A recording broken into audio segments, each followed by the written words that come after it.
J'ai pris connaissance de l'avis de pas mal de personnes sur les différents réseaux sociaux et je vois des personnes qui approuvent la décision et d'autres qui s'en insurgent. Et il va falloir en parler puisque oui, Oppenheimer, qui est donc un film réalisé par Christopher Nolan et qui est sorti cet été dans nos salles obscures françaises, eh bien, n'a pas été nommé pour les meilleurs effets visuels aux Oscars. Sachant que on avait une liste de 20 finalistes et il n'en fait pas partie. J'entends que peut-être que vous n'étiez pas du tout au courant et que vous vous insurgez, peut-être, ou que vous approuvez, tout dépend. Eh bien, sachez que je vais essayer de donner mon avis là-dedans parce que je pense qu'il y a du bon et du moins bon. En réalité, s'il n'est pas nommé, je peux le comprendre. Je peux le comprendre, mais je peux également comprendre qu'on s'insurge, encore une fois, parce que ce film-là a été nommé. Ant-Man et la guêpe Quantumania est dans les 20 finalistes. Mais il faut quand même apporter une certaine nuance, d'accord? Et pour ce faire, on va essayer à notre humble échelle, encore une fois, on ne dit pas qu'on a la science infuse, mais j'ai essayé de me renseigner sur tel ou tel site pour avoir d'autant plus d'informations pour appuyer mes propos. Mais concernant la non-nomination pour les effets visuels, le fait est que dans ce film, il n'y a pas de CGI. Alors vous allez me dire, mais comment est-ce que c'est possible? Eh bien, sachez que c'est Christopher Nolan qui l'a lui-même déclaré. Alors vous allez voir que des fois, ça peut se contredire par rapport aux équipes sur ce film-là, et on va évidemment en parler, puisque si nous allons directement sur écran large, nous voyons que il y a un petit article qui est sorti juste avant la sortie du film. Donc Oppenheimer ne contient aucun plan CGI selon Christopher Nolan. Et ça, c'est hyper intéressant parce qu'on va se focaliser sur ce petit paragraphe. En effet, dans une interview accordée à Collider, Christopher Nolan a affirmé qu'il n'y avait aucun plan en CGI dans Oppenheimer, ce qui confirme un peu plus sa volonté de faire le film le plus réaliste de sa carrière. Bien sûr, l'absence de CGI n'empêche pas l'existence d'effets spéciaux. Bien sûr. Mais aucun plan ne sera généré entièrement numériquement. Ce qui est plutôt impressionnant sur le papier quand on s'attarde sur l'intrigue du film, puisque je vous rappelle que ce film-là parle tout simplement des essais nucléaires pendant la Seconde Guerre mondiale. Donc, on peut se dire, mais ce film-là a forcément des effets spéciaux.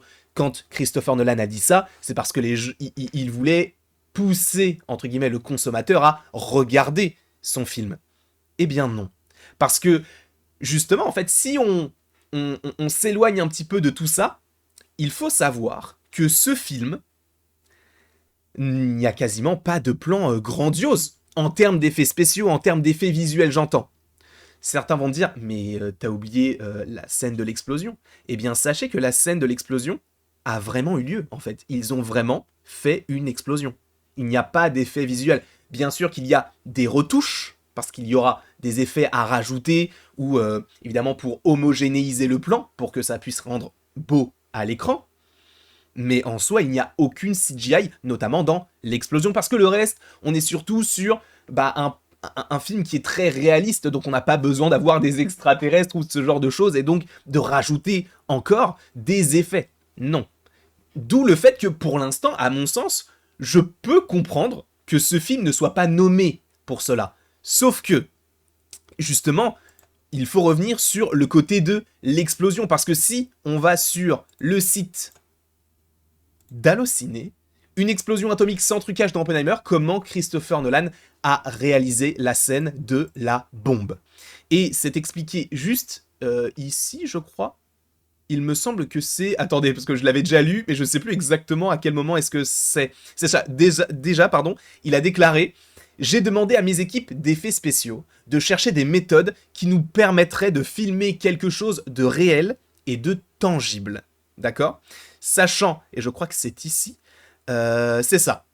Il a fallu ensuite reproduire l'explosion elle-même sans aller jusqu'à utiliser une vraie arme nucléaire. Bien sûr, ils ont fait exploser certaines choses, mais ils n'allaient pas recréer une bombe atomique. Ça paraît logique, d'accord? Et celle-ci a été réalisée avec un mélange d'essence et de propane, dont l'association permet un aspect pyrotechnique massif associé à de la poudre d'aluminium et du magnésium afin de faire naître ce flash aveuglant typique d'un engin de la sorte. Donc oui, la scène de l'explosion est une scène qui a vraiment eu lieu pour le coup. D'accord? Ce ne sont pas des effets. On ne s'est pas dit, ok, vous allez tous faire comme si vous voyez l'explosion. Non, il y a vraiment eu l'explosion. Et après, bon, évidemment, ils ont tourné des plans pour rajouter un flash, mais cette explosion a vraiment eu lieu. D'accord? Et si on oublie le côté de l'explosion, bah, je peux comprendre que ça ne soit pas mis dans cette catégorie-là. Sauf que là où ça peut justement voilà, rendre, se contredire légèrement, c'est qu'il faut revenir également sur eh bien, certaines déclarations. Alors je vais essayer de retrouver exactement l'endroit où c'est écrit. C'est ça, c'est Andrew Jackson qui n'est autre que le superviseur des effets spéciaux. Et je vais vous montrer ça de suite, puisque si nous allons sur le site de The Hollywood Reporter, certaines personnes ont compris cela. En parlant de cela, ils parlent du fait qu'il n'y ait aucun effet spéciaux, rien du tout, sauf que ce n'est pas le cas. Et ont interprété cela comme étant signifiant qu'il n'y a pas d'effet visuel, ce qui est clairement faux, a déclaré Andrew Jackson, superviseur des effets visuels d'Oppenheimer, lauréat d'un Oscar, Hollywood Reporter, bref. Les effets visuels peuvent englober beaucoup de choses.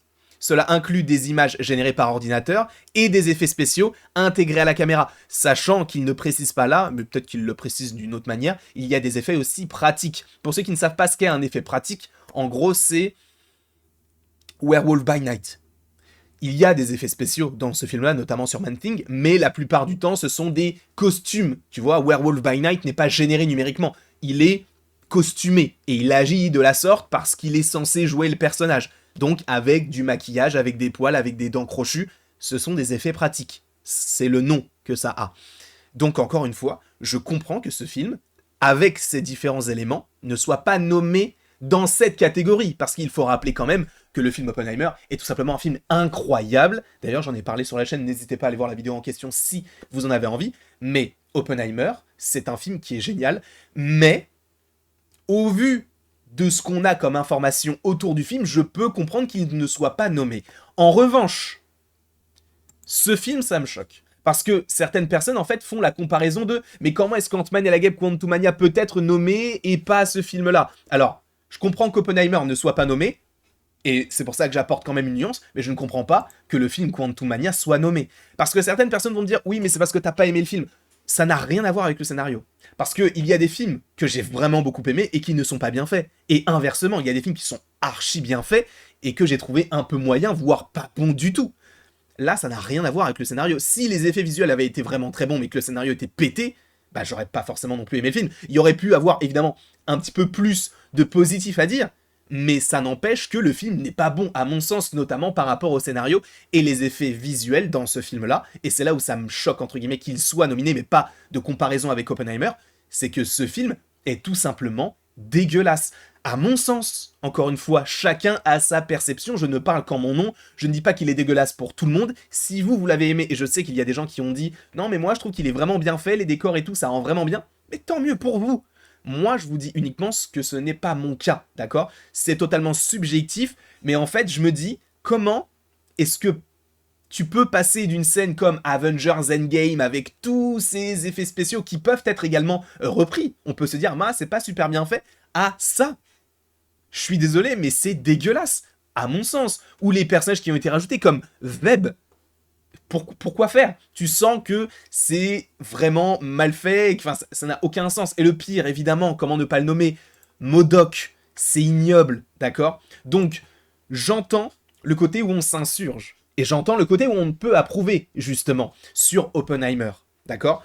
Mais la comparaison avec les autres films nominés n'a pas lieu d'être, étant donné que Oppenheimer n'a pas été rempli d'effets visuels. Sachant, et ça je ne l'ai pas dit, que du coup c'est Andrew Jackson, si je ne dis pas de bêtises, c'est ça, Andrew Jackson, donc celui qui supervise les effets spéciaux, avait même déclaré qu'il y a à peu près 200 plans où il y a eu donc des petits effets. 200 plans. Alors, vous allez me dire, mais c'est énorme. Non, ce n'est pas énorme. En fait, je peux pas vraiment, je me suis renseigné, j'ai pas trouvé le nombre de plans qu'il y a dans le film.